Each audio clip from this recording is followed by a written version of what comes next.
Ciencia del Éter. Esta vez tenemos una entrevista con un personaje muy importante en lo referente a lo que es la ciencia psíquica y la hipnosis. Estamos hablando de Ricardo Bru.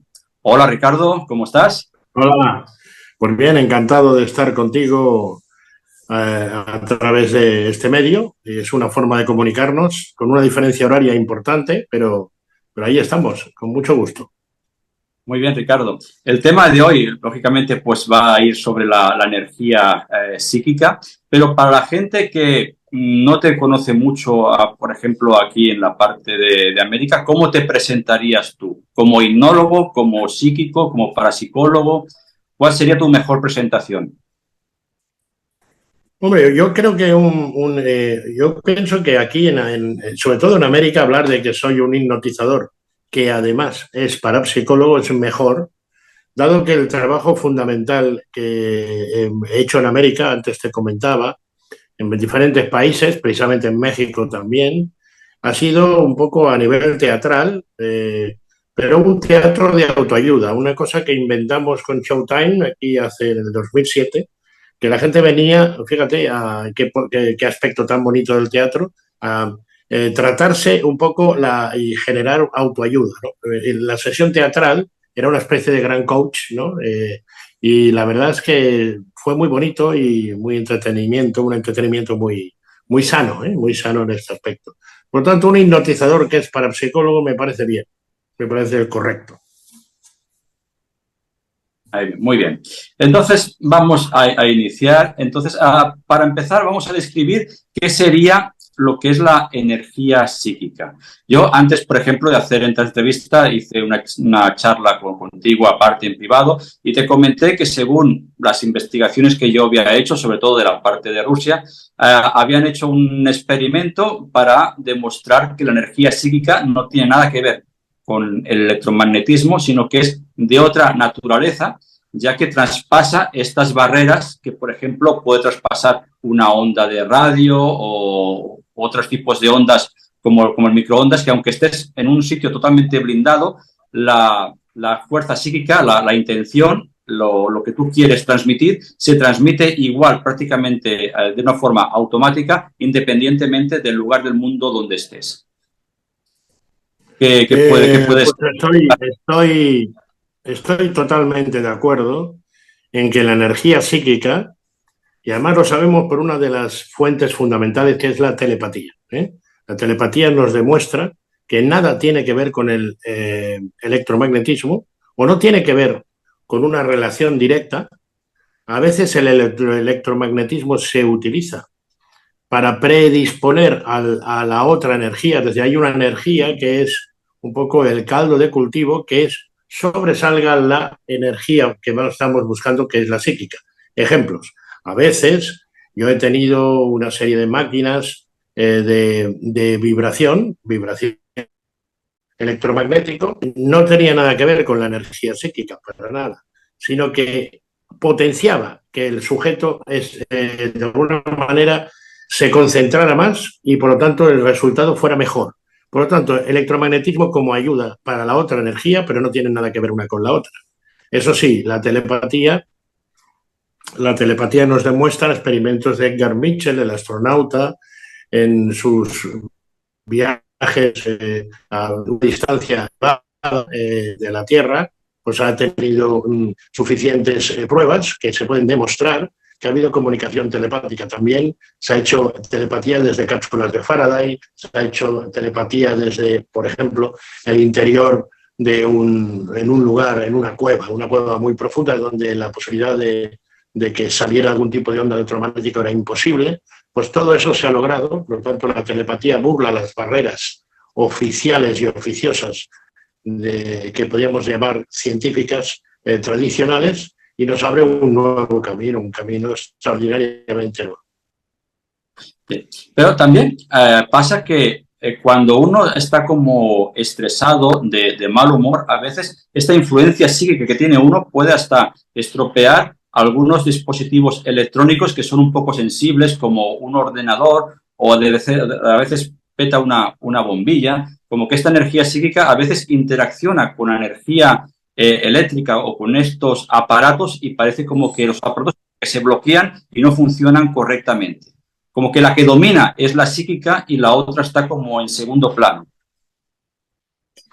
Yo creo que lo que ocurre es cuando nosotros vemos una tormenta, imagínate una tormenta como lo que pasa en el Caribe, está hablando de cuando hay una tormenta, hay dos elementos, al menos dos, que están presentes, el aire y el agua. Sí. Cuando esta tormenta se desencadena, hay agua y hay aire, pero en ningún momento el aire se mezcla con el agua.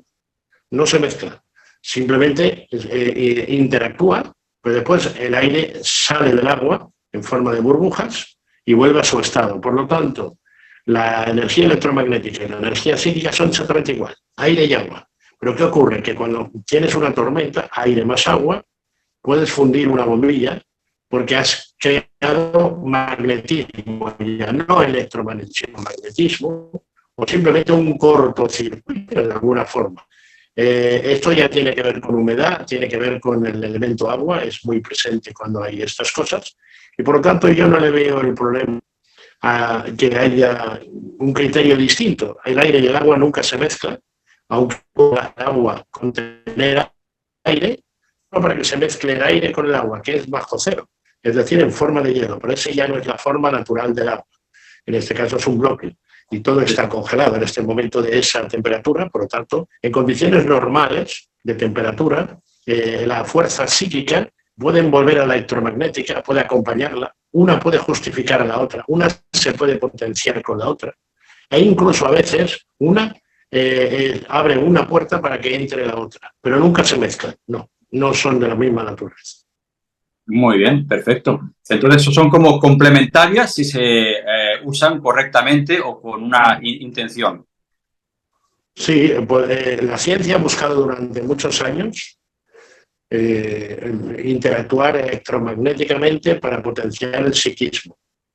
De hecho, los programas de inteligencia y programas de lo que yo he podido tener acceso en estos años que me he dedicado al tema, pues hemos visto que se ha buscado la forma de controlar la mente mediante aspectos, y se está haciendo. De hecho, puedes bombardear en bandas magnéticas, puedes irradiar una persona que tenga puesto unos electrodos y estás interfiriendo en su naturaleza individual y puedes perturbar su percepción.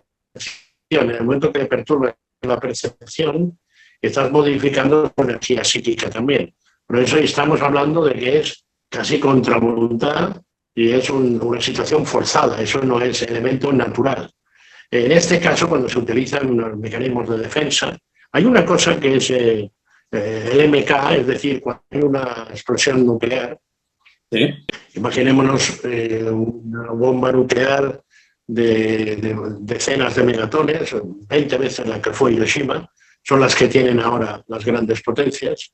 Cuando explota en el aire y utiliza toda radiación de telefonía, transmisión de datos, es decir, es prácticamente imposible, explotando en el aire, en una gran zona, que haya comunicación. Entonces, la única comunicación posible que habría sería la telepática.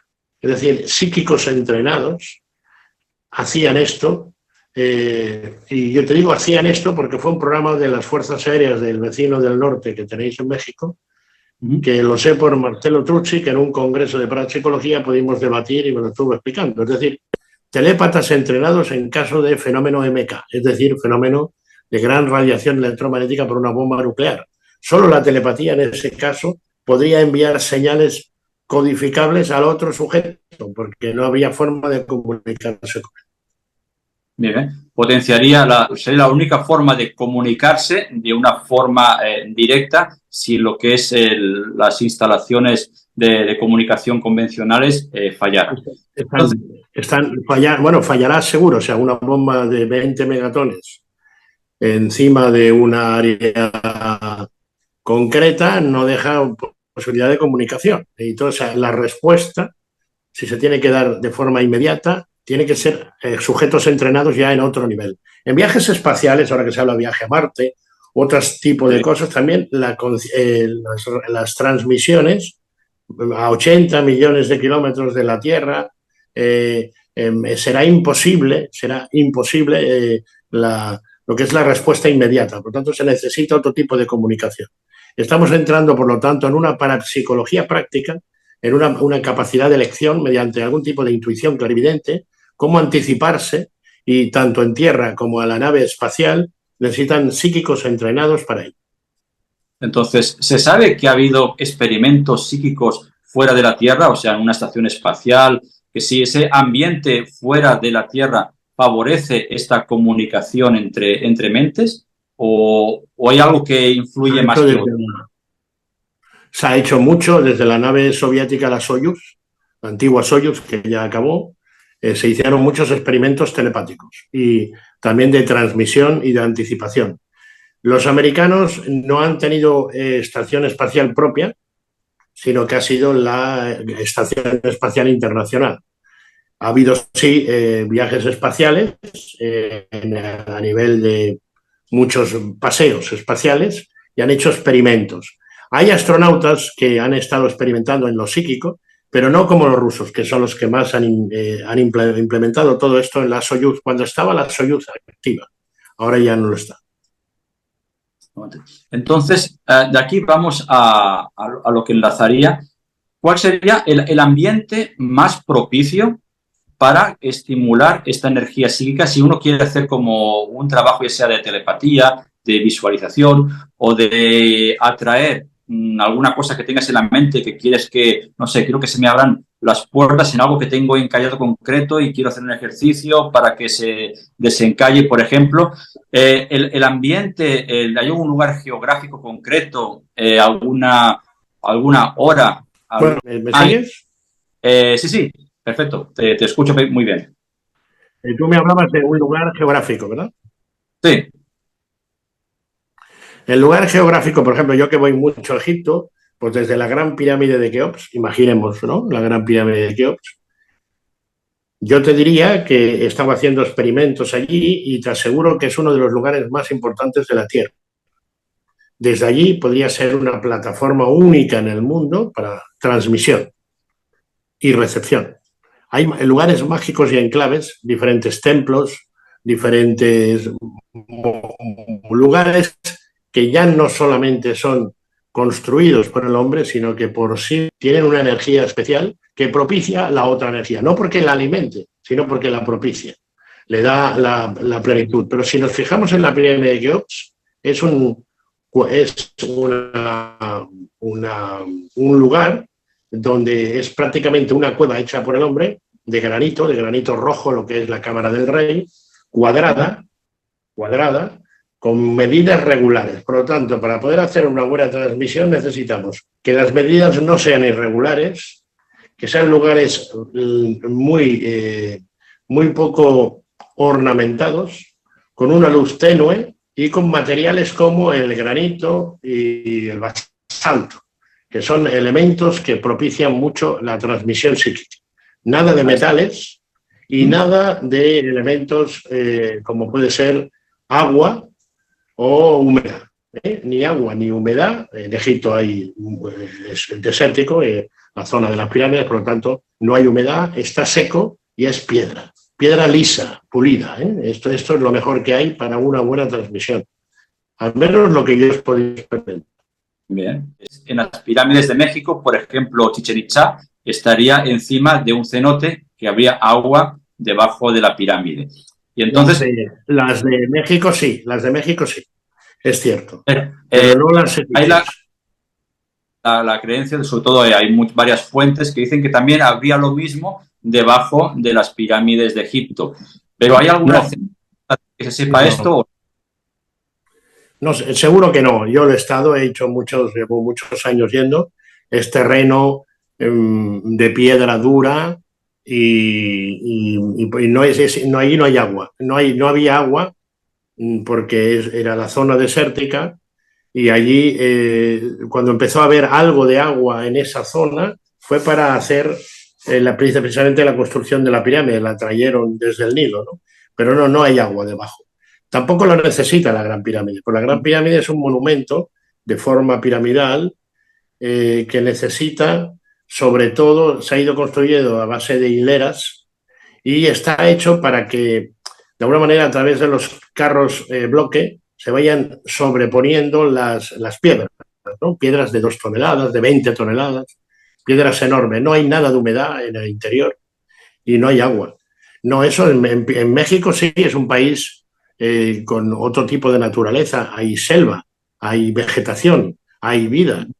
Aquello es la no vida, es pensar que las pirámides eran un refugio de última vida, es decir, para los muertos, ¿no? Entonces, todo lo que son tumbas, todo lo que está proyectado para ese otro lado, está en el lado de Egipto, que donde no hay fertilidad, ¿no? Por lo tanto, ahí no hay agua y no hay vida. Incluso hay agua en la Esfinge, ni hay agua en la zona posterior. Cuando ya te encuentras el agua es cuando ya tocas el río Nilo, evidentemente. Pero esa es el agua del Nilo. Pero no debajo de la pirámide, no. No se ha encontrado agua. Si hay agua, tiene que ser a muchísima profundidad. Y por lo tanto no tiene que ver con la obra final que se hizo. Lo que pasa es que la pirámide está orientada adecuadamente, ¿no? Orión, el cinturón de Orión, Sirio, ha sido orientada astrológicamente y esa agua de la Vía Láctea, el agua en cuanto a entender la comunicación, sí, pero no hay agua en la pirámide. Bien. Entonces, según he entendido, el diseño de la pirámide por los materiales y el clima seco es como un puente o un enlace entre este mundo de los vivos y el otro mundo. El otro mundo, exacto. La gente que medita, que he tenido yo meditando en la Cámara del Rey en Keops, con las paredes totalmente pulidas de granito rojo de Asuán, se encuentra en un estado aséptico, se encuentra privado de distracción y se concentra mucho hacia el interior. Y a partir de ahí se puede hacer transmisión y recepción de pensamientos. Nosotros hicimos un primer ejemplo entre Madrid y el Cairo, precisamente en las pirámides. Hicimos un ejercicio que está en YouTube, es un ejercicio de transmisión de pensamientos con un resultado muy valioso y muy bueno. Enviábamos sensaciones, por ejemplo, risa, enviábamos de alguna manera, pues yo qué sé, miedo, enviábamos el gusto ácido, el gusto amargo, otra persona que lloraba, en fin, todo eso son sensaciones que se iban llevando y los recepcionistas, tanto en un lado o en otro, percibían estas sensaciones. ¿Qué sientes? Les decíamos, ¿no? Siento lágrimas, que alguien está llorando, ¿no? Todo eso es transmisión telepática de una sensación, que bastaría con eso, ¿no? Bastaría con eso, no hace falta transmitir palabras, hola o buenos días, no. Sería un ejemplo de sensación de tipo afectivo, sería lo que más se transmite. Todo esto es un vídeo que está sobre la Gran Pirámide de Keops, que se puede encontrar gratuitamente en YouTube. Hicimos este experimento. Por ejemplo, enviar colores o alguna imagen, pero enviar emociones es más directo. Si envías emoción, se recibe antes y por lo tanto, de alguna manera, la forma que afecta al individuo, al otro, pensá que hay 5.000 kilómetros de distancia entre el Cairo y Madrid, pues a esos 5.000 kilómetros de forma instantánea la otra persona, en un segundo, el mismo instante, está recibiendo. Además, la telepatía es instantánea y seguramente se podría comunicar uno con una estrella a 20 años luz, porque sería la comunicación mental, no hay tiempo. El tiempo está distorsionado a cero. La transmisión es instantánea. Y eso sí que nos ayuda mucho. Entonces, te comenté la otra vez de que, por ejemplo, si el entrenamiento del psíquico, cuando vas a un lugar, por ejemplo, tú has ido a las pirámides un montón de veces, es como si tu cuerpo, como si tu aura energética ya estuviese adaptada a ese lugar, que te facilita este tipo de trabajos, ¿no? Entonces te comenté que si una persona que no está como ambientada o educada o en su subconsciente y no tiene la información de un lugar o una cultura concreta y quiere practicar algún tipo de ritual de una cultura de que esa persona no está como iniciada, pues no saldrá igual de bien que una persona que ha nacido ahí con toda esa cultura ya incrustada en su subconsciente. Exacto. Mucha gente, y vosotros los que vivís en México lo sabéis, mucha gente por turismo se acerca a lugares y le han dicho que haga determinadas cosas, pero eso nada tiene que ver con lo cultural. Lo cultural hay que vivirlo desde otro punto de vista, hay inmersión en la cultura y un maestro o al menos un instructor que nos guíe en los primeros pasos, porque si no nos guían de una forma adecuada, prácticamente no sabemos lo que tenemos que hacer. En Egipto yo fui instruido, me enseñaron y después yo enseño a los demás, pero primero me enseñaron y experimenté bajo la batuta de alguien que sabía más que yo. Lo que no se puede es ir, leer un libro y decir, bueno, ya estoy aquí en Egipto, ya estoy en Chichén Itzá o donde fuera, y ahora voy a hacer aquí los rituales. Si no hay creencia, si no hay empatía, si sobre todo no hay un sentido de obtención de información desde la humildad, que es muy importante la humildad del investigador, que sea muy humilde, y sobre todo la gente más cercana a la tierra, los que viven allí, tienen mucho que comunicarnos y hay que escucharles. La gente no escucha nada, va con timón fijo, va con su libro, va con su guía turística y a lo mejor va pasando por un montón de beduinos, donde yo te hablo de Egipto, ¿no?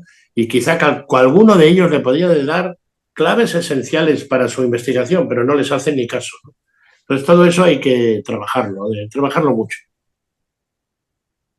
Es como un periodo de adaptación, es como si uno se muda de lugar y tiene que adaptarse a ese nuevo lugar donde se ha mudado para que su cuerpo energético se acople a la...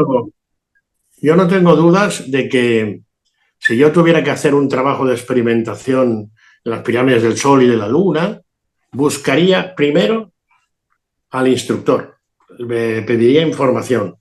Después le diría de empezar de forma gradual esa investigación. Cuando yo me viera suficientemente estrenado, sobre todo que experimentado, empezaría a hacer mis propias conclusiones, pero no antes. Primero buscaría al instructor, al maestro. Es importante esto, porque si no, el lugar geográfico parece que te lo enseñe todo y es al contrario. Es cuando más instrucción necesitas, porque hay que saber exactamente qué coger, dónde hay que meditar y dónde no, dónde es negativo y dónde no. O a lo mejor también hay que prepararse de alguna forma, con ayuno, sin ayuno, con una comida picante o no picante. Estoy hablando de México, de lo que hasta donde sé. Depende de cada cultura, tiene sus formas de ataque, sus formas de expresión. En Egipto, por ejemplo, se basa en el silencio, la oscuridad y en el tiempo que pasa impertérrito, pasa el tiempo, mucho tiempo. El silencio, sobre todo. Pero yo creo que en México, más que el silencio, es un poco la explosión de la naturaleza, ¿no? Y entonces esa explosión es enorme, hay que saber vivirla. Es necesario para una persona que quiera iniciarse en México, el maestro, eso es fundamental. Perfecto. Entonces, habría como una especie como de disciplina psíquica que tendría que entrenarse uno para poder practicar estas por cosas. Supuesto, por supuesto. Si no hay disciplina, es que vamos, disciplina y muy bien delineada, es decir, cómo, en qué momento, cómo ir desarrollando, aprender a que esto lo crees o es, aprender verdad y mentira, y sobre todo hay mucha intoxicación por culpa de Hollywood, ¿no? Mucha intoxicación de ciencia ficción, ¿no? La ciencia ficción está muy bien para el entretenimiento, pero no nos sirve como ciencia, es ficción. Entonces, eso se va implantando en el subconsciente y uno va teniendo como creencias falsas que luego cuando lo quieres practicar no te sale. Falla. Por ese falla que tienes ahí. Exacto. Entonces, mucha gente, por ejemplo, cree que viene por primera vez a las pirámides y le han dicho una serie de mentiras que yo me tengo de pasar una hora desmintiendo. Me han dicho que aquí pasa esto, no. Que aquí pasa lo otro, no. Es decir, mucha gente viene con un lenguaje aprendido que le hace no experimentar nada, pero nada de nada. Y mediante, por ejemplo, la hipnosis terapéutica o otro tipo de hipnosis, ¿uno cómo puede quitarse estos implantes de ideas o pensamientos que hay en el subconsciente que uno ya no sabe si lo ha adquirido desde niño o ya lo ha adquirido ya de nacimiento? Porque yo supongo que uno cuando nace ya tiene como un pequeño paquete implantado en el subconsciente y luego lo demás lo vas adquiriendo con los años. Bueno, tengo una idea paralela a la que estás diciendo. Yo creo que al nacer, evidentemente todos tenemos unas cualidades que vienen de otros momentos de existencia, que se manifestarán a lo largo de nuestra vida. A lo largo no significa el primer año de vida, el segundo año de vida, sino a lo largo de nuestra vida. Entonces, normalmente en lo psíquico tenemos una predisposición que se manifiesta sobre todo en el mundo del arte, en lo artístico. Es a través del arte donde vemos los primeros psíquicos, en la forma de entender el arte. Y no necesariamente tiene que ser buenos o malos, o buenos pintores o malos pintores. No, no, no, no, no, no. Eso, el arte en cuanto a su concepción, la forma de entender la vida y lo que lo rodea. Entonces, conforme va andando, depende de la instrucción y del el afecto que lo rodee, desarrollará antes o después las facultades. Si ha tenido experiencias en otras vidas, va a volver a tenerlas en esta. Estoy convencido. Y entonces se le va a manifestar. Pero en el momento adecuado. No hay una edad para que se manifieste una predisposición, sino que a veces podemos estar sin enterarnos de nada durante los primeros 18 años de nuestra vida, o 25 años de nuestra vida, o incluso más. Y de golpe, por un suceso concreto, ¡pum!, se despierta todo el arsenal guardado, codificado, y empezamos a notar que hemos cambiado de vida, de cuerpo, de todo. Que empezamos a ser otro tipo de personas. A través de la hipnosis hacemos este desimplante, es decir, vamos a ver un poco la razón de ser de tu existencia, como desde un punto de vista psíquico, y muchas veces nos encontramos que la persona descubre aficiones, sentimientos que tenía simplemente dormidos. No, no es que no los tuviera, pero no estaban activos. Muy bien, muy bien. Así que, por ejemplo, si uno quiere, por ejemplo, educar a un hijo ya desde pequeño para estimularle esta capacidad psíquica, entonces entiendo yo que estimulándolo con las artes plásticas, artísticas, el dibujo, la música, Ahí. etcétera, ayuda La a que... música es buenísima, muy buena, muy buena. Música, teatro, evidentemente literatura, o sea, todo lo que sea el arte en general, la expresión artística, el teatro, la danza, todo esto va a ser un salto cualitativo y positivo para el hijo.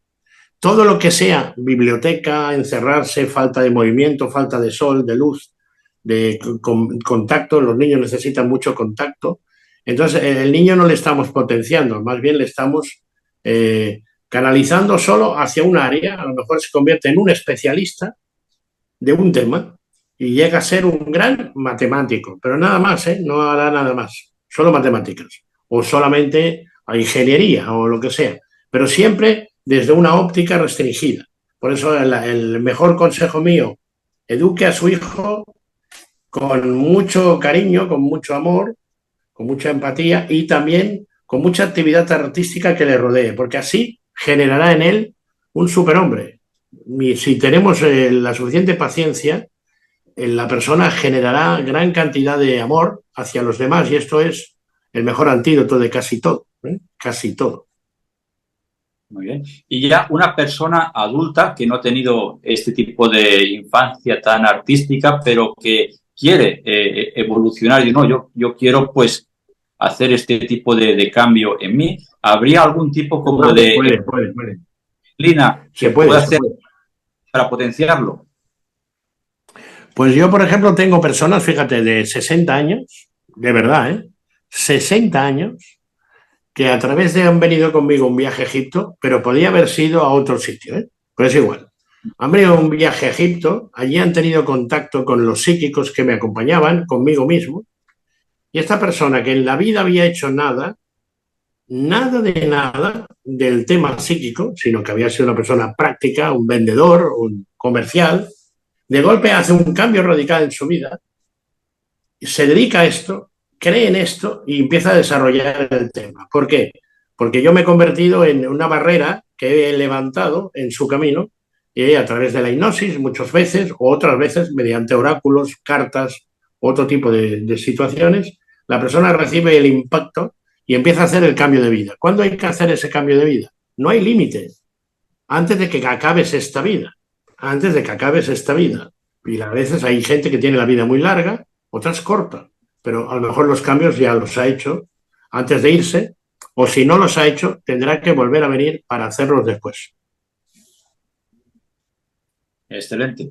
Y ahora vamos con otro tema, y que son las reliquias. Hay reliquias que son libros, figuras, a veces es una misma casa, que tiene una carga psíquica importante, que a lo mejor este libro parece que esté maldito, que la gente que tiene este libro le da dolor de cabeza, le pasan accidentes, o que te ha comprado una figurilla en tal sitio heredada de su abuela, y todo el mundo que ha tenido esa figurilla, una serie como de desgracias. Y entonces ese tipo de reliquias con carga psíquica, ¿cómo uno puede librarse de ellas? Aparte de decir, bueno, no la quiero y adiós, ¿no? Pero a quien se la entregues tendrá esa carga psíquica. ¿Cómo limpiar ese objeto, o no se puede limpiar? Sí, sí, todo se puede limpiar, porque lo primero hay que limpiarlo de la superstición. Es decir, si hay una serie de personas que creen en algo y van fomentando que determinado objeto es maldito, lo convierten en maldito, pero muchas veces ha sido la habladuría y la superstición que se ha de una manera implicado, se le ha implementado y la persona o el objeto está siendo considerado maldito, pero porque a lo mejor en su inicio alguien ha creído que lo era, pero a lo mejor ni lo es. Otros objetos que son benéficos, que son positivos porque tienen un aspecto agradable, bonitos o hermosos, pueden ser de un material radioactivo que nos perjudique. Y por lo tanto, la radiación, ¿ves? En este caso aparece cuando la mides con un contador Geiger, dices aquí hay radiación y el objeto es precioso, y el otro que es un objeto raro, feo, no agradable, entonces tiene una radiación positiva. Por lo tanto, eliminando la superstición y yendo hacia qué efectos produce, normalmente todo se puede limpiar psíquicamente, es decir, mentalmente. Yo he tenido muchos objetos que me han dejado, que teóricamente eran terribles, yo pues están aquí en mi casa llenos, no, no me hacen nada. Los tengo, los limpio con mis manos, le saco la energía negativa directamente y se quedan limpios por completo. Es más, he hecho la prueba en un pequeño mercado de libros antiguos.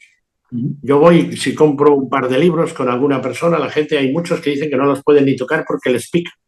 Les pica como pensando que el libro es portador de un prana o de una aura negativa, ¿no? Pero yo les paso las manos, me concentro y automáticamente les vuelvo a dar el libro sin que ellos sepan a quién he limpiado y a quién no. Y los que yo he limpiado no les hacen picor. Por lo tanto, se puede limpiar con la fuerza psíquica, la imposición de manos y el magnetismo personal perfectamente cualquier objeto. Pero hay que creerlo y hay que saberlo hacer. Es un ejercicio, hay que saberlo hacer. Y se puede limpiar todo. Ahora bien, lo que está encargado de superstición hace mucho daño a la gente supersticiosa. Evidentemente, eso es muy peligroso. Entonces, casi mejor como estar con una idea como de protección, de que no te va a ocurrir nada, porque a lo mejor hay algunos objetos determinados, algunos que a lo mejor al tocarlos recibes algún tipo como de información del pasado, que a lo mejor es valiosa para algunas personas. Entonces, esa información a lo mejor no es tan conveniente eliminarlo, simplemente que no seas como vulnerable. Cuando yo limpio de que no afecte al sujeto, a mí mismo o a otro, ¿Sí? de forma negativa, pero no le quito la información. No, la información no se quita nunca, porque es Vale. clarividente, es decir, la persona puede ver a través de ese objeto que ha ocurrido, se ha desarrollado la clarividencia, pero eso ya es para psicología, eso ya es otra ciencia, que como su nombre indica, para psicología está al lado de, pero no se junta. Es paralela. Sí, sí, porque a veces vas a lugares arqueológicos concretos y hay personas que se empiezan a marear o sentir mal y otras se sienten la mar de bien. Hay como un choque energético o afinidad energética en determinados lugares que en cada persona les afecta distinto. Entonces, Es verdad, pero también es la construcción, la forma. De verdad que hay gente que lee antes de, por ejemplo, yo esto lo he vivido cuando estuve en el Machu Picchu, ¿no? Había gente que ya venía con una idea concreta del lugar y que iba a sentir unas determinadas cosas y al llegar allí las sentía. Yo pensaba, bueno, es que ya has venido prefabricando tu sentimiento. Hay que dejar experimentar. Y después, normalmente, los lugares o enclaves mágicos milenarios han perdurado porque son eso, enclaves mágicos, mágicos y milenarios, ¿no? Entonces, no nos puede perjudicar tanto, la radiación sí nos puede perjudicar, radiación eléctrica, radiación nuclear, es decir, atómica, las radiaciones sí. Los gases nobles también nos pueden perjudicar. Hay mucha gente que en su casa tiene radón, xenón, que lo hace el subsuelo, terrenos lantánidos, están mal construidos en lugares inadecuados. Entonces, eso sí nos perjudica. Por eso es química o radiación. Pero el objeto en sí mismo, que un objeto determinado, el que sea, nos puede hacer daño, es porque dejamos que nos lo haga, porque todos podemos limpiar y poner las manos y curar. Ningún problema. Yo la experiencia que tengo es que las zonas frías o muy frías, coartan un poco el psiquismo, es al revés. Las zonas muy calientes también. Tiene que ser una temperatura que se pueda mover como máximo a 30 grados para una buena conexión psíquica. Si la experiencia es a 40 y tantos grados o a 10 o 15 grados bajo cero, es más difícil, porque el cuerpo reacciona, la exotermia, todo lo que produce. Entonces hay que buscar una temperatura que sea lo más entre 20 y 30 grados para la buena comunicación psíquica. Que te sientas cómodo en el lugar. Cómodo, para no, ni mucho calor ni mucho frío. Muy bien. Luego hay una serie como de lecturas de libros que tienen como un trasfondo, podríamos decir, religioso, que se mezcla la religión con creencias tipo psíquica. Estoy hablando concretamente de el libro de milagros, ¿no? Que hay una serie como de ejercicios y hay una serie como de repetición de palabras que casi parece que como que te estés como hipnotizando diciendo pues Sí. de decretos, etcétera, pero tiene como este trasfondo medio religioso o angelical, etcétera, y eso como que te va también sugestionando y encaminando hacia una cierta idea y como que no es muy neutral, al menos para mí. No sé qué opinas, si esto es favorable. Es un trabajo sofrónico, sofrológico, de predisposición, de persuasión. Es verdad que a base de la repetición te produce un estado en el cual lo que coges es una somnolencia, de hecho paras la actividad cerebral que puede estar enfocada hacia un sentido y empiezas la gran actividad porque cuando una persona está muy concentrada está muy hiperactiva a nivel psíquica.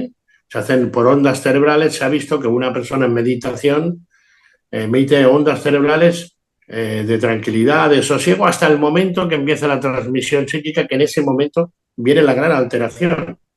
Es decir, el fenómeno hipnótico hemos demostrado que la persona no solamente no está relajada, sino que está totalmente alterada. Es algo que la gente desconoce. La persona hipnotizada está muy alterada, con gran repercusión psíquica y por lo tanto con gran vibración, sobre todo a nivel del córtex. Ahí hay mucha irritación cortical. Excelente. Y bueno, y ya pues para terminar esta entrevista, para no hacerla demasiado extensa, no sé si querías agregar o añadir algo referente a lo que es tu trabajo o energía psíquica que se haya quedado aquí colgada y que no hayas podido transmitir? Bueno, el tema, yo intento utilizar, digo intento, porque qué más quisiera yo poderlo lograr, intento utilizar la energía psíquica para ayudar a que la gente, se cure. No que yo les cure, yo no curo a nadie. Yo les doy un sistema de autocuración. ¿Mediante cuál? Mediante una autohipnosis, donde la persona se puede visualizar, puede trabajar, puede hacer cosas para mejorar todo, desde su actitud mental, psíquica, física, para luchar contra una enfermedad. Pero insisto, ayudarle a que él mismo haga el trabajo, no que te lo hagan, no que otro lo haga, porque si te lo hacen, el trabajo es distinto, depende ya del otro, y lo que tú necesitas es tener la plena autonomía. Pues esto quizá, el recalcar que el trabajo psíquico es excelente cuando lo utilizamos para en nuestro interior, para ayudar a otros, para ayudar a los demás, que es enseñándoles. La mejor ayuda de otro es la enseñanza, enseñarles a hacerlo, a creer, a sentir, enseñarles la esperanza, ¿no? La esperanza da muchas puertas abiertas. Muy bien. A creer en uno mismo y a ser Sí. autónomo tipo de enseñanzas. Entonces, muy bien. Entonces, para que la gente, pues, yo sé que tú haces cursos, haces viajes, haces también, pues, de sesiones. Quien quiera contactarse contigo e informarse de todo tu trabajo que haces, ¿a dónde se puede dirigir? Hay una página que quizá yo le recomiendo, es Ricardo Bru Oficial, porque si te metes ahí, pues te dice los cursos, los viajes y las cosas que hago. Ricardo Bru Oficial. Me puse esto porque hay otro Ricardo Bru que no soy yo.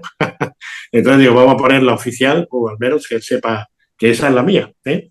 Entonces yo recomiendo esto en la web. Excelente.